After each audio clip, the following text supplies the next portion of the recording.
Well, Josephine was my second daughter. She was born July 9th, 2004. It's so hard because it feels like she was a dream, you know? I mean,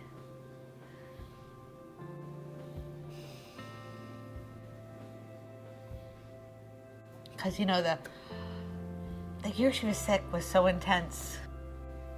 It was so intense. But Josephine, before she got sick, was like a light, you know? And she was spunky and adventurous and brave. She used to say she could see in the dark.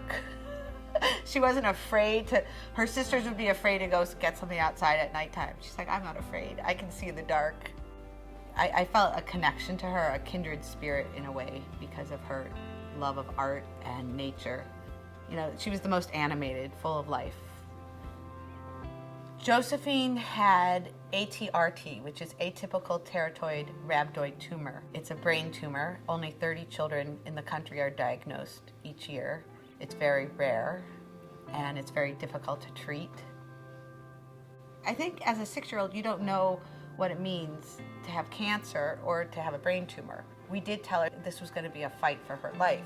But then we didn't focus on that. We focused on the day and the treatment. Because she spent over 250 days inpatient in a 13-month period. So she kind of lived her life, her last year in the hospital. These are bravery beads, and they were given to the children to represent every treatment, every shot. Just like any journey you have, you want to record it.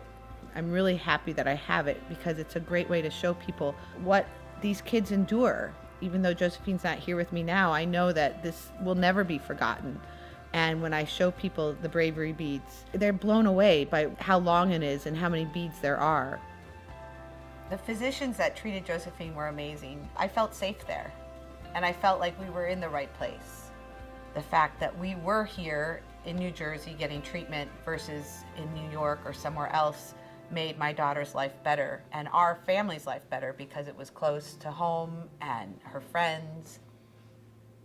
While Josephine was in treatment, there was really no place to go outside that was easily accessible. And Josephine and I actually had a vision. I said, wouldn't it be great to have a garden? And she goes, yes, that's great. And so I was walking around the hospital. I saw a conference room, and out that conference room was a rooftop that no one was using with a door. Josephine and I were working on it. We had all the elements. We designed it. We built this garden. We had the warrior pole where the kids carved their name. That represents their battle.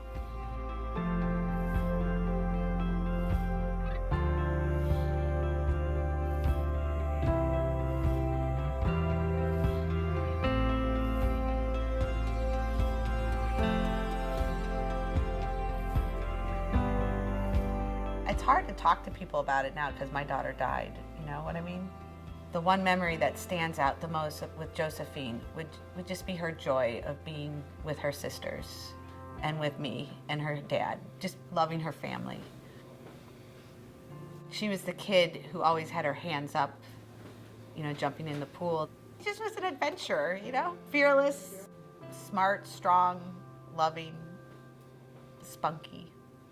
She was a sister, she was a niece, she was a granddaughter. She was my daughter.